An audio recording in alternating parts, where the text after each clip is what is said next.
بچپن سے لے کر کے 20-21 سال تک کی عمر انتہائی اہم ہوتی ہے۔ اس کے بعد تو پھر ظاہر ہے بچے خود پختہ تر ہو جاتے ہیں، جس بھی جہت میں چلے جائیں۔ تو ان کی اب تربیت کا نصاب کیا ہے؟ تو پورا نصاب شریعت اسلامیہ نے دیا ہے کہ پیدا ہوں تو ان کے کان میں اذان کہیں، پھر تحنیک دیں، 7 دن کے بعد ان کے سر کے بال کٹوائیں، ان کا ختنہ کروائیں، عقیقہ کریں، اچھا نام رکھیں، پھر اس کے بعد ان کی غذا کا اچھا انتظام کیا جائے۔ جو ہی بچہ بڑا ہو تو اس حساب سے غذا کی تبدیلیاں، اور یہ ظاہر ہے جو غذائی ماہرین ہیں ان سے مشاورت کے ساتھ معاملہ آگے بڑھنا چاہیے، اور بچے کی صحت کا خیال، موسموں کی شدت سے ان کو بچانا، ان کو حیادار لباس پہنانا، تاکہ بچوں کی بچپن سے ہی تربیت اس طرح ہو جائے۔ بعض اوقات بچیوں کو اس طرح کا لباس پہنایا جاتا ہے اور خیال کی جاتا ہے کہ ابھی تو یہ بالغ نہیں ہوئی، چھوٹی عمر کی ہیں،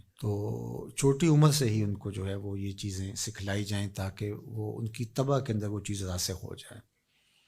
اگر 9-10 سال کی بچی بھی پردہ نہیں کرتی اور اس طرح کا لباس پہنتی ہے تو بعد میں اس کو اتنی جھجک نہیں ہوگی اور پھر اس کو پردے پہ لانا مشکل ہو جائے گا۔ تو یہ ساری چیزیں جو ہیں وہ بچوں کو شروع سے سکھائی جائیں۔ ان کی فطرت میں یہ چیز ہوتی ہے، اس فطرت کو اجاگر کرنا ہوتا ہے۔ اس طرح 7 سال کا بچہ ہو جائے تو اس کو نماز کی تلقین کرنا، اور 10 سال کا ہو جائے اور نماز نہیں پڑھتا تو اس پہ سختی کرنا تاکہ وہ نماز قاتی ہو، اور جب بالغ ہو جائے تو پھر تو شرن بھی اس کے اوپر واجب ہو جاتی ہے، اب اگر نہیں پڑھے گا تو گناہ گار ہوگا۔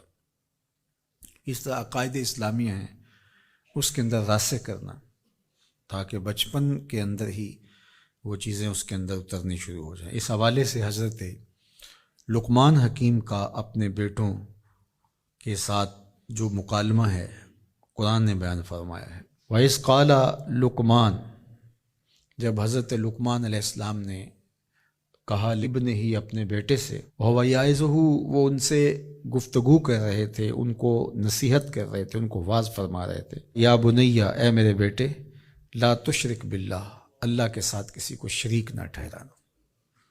اولاد کی طبع میں توحید کو راسخ کرنا اور انہیں شرک سے اجتناب کرنے کی تلقین کرنا، یہ تمام وصیتوں کی جان ہے۔ چونکہ عقیدہ توحید جب آپ کے سینے میں اتر گیا تو پھر آپ خوف کے مرض سے نجات پا جائیں گے، آپ کے اندر توکل پیدا ہوگا، اللہ کا خوف پیدا ہوگا اور غیر کا خوف دل سے نکل جائے گا، آپ کی طبیعت ریا سے مبرہ ہو جائے گی، خلوص للہیت، یہ چیزیں پیدا ہوں گی۔ تو یہ توحید کا فیضان ہے۔ اور ہم کیا دیکھ رہے ہیں؟ چند ٹگوں پہ لوگ اپنی زندگیاں وار رہے ہیں۔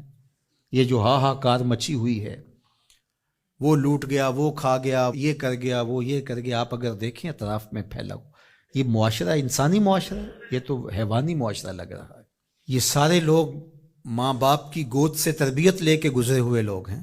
اسی طرح سکول، کالج، دانشگاہیں، ادارے، یہ سارے اس آغوش سے گزر کے گئے۔ 16-17 سال بچہ استاد کی تربیت گاہ سے گزر کے گیا ہے، لیکن وہاں جا کر کے اس کا پیٹ ہی نہیں بھر رہا، رشوت کا بازار گرم کر لیا۔ ممبر و محراب نے تربیت نہیں کی تھی، اس نے یہاں بیٹھ کر کے لوگوں کو توحید کا فیضان بتانا تھا، یہ چیزیں ان کے اندر اتارنی تھی، جذب کرنی تھی، لیکن یہاں تو ہم نے موضوعات ہی اور چھیڑ لیے۔ نظری مسائل میں خطیب الجھ کے رہ گیا، اور نتیجہ کیا ہوا ہے کہ قوم کی تربیت کا فریضہ اس سے عہدہ برائی نہیں ہو سکا۔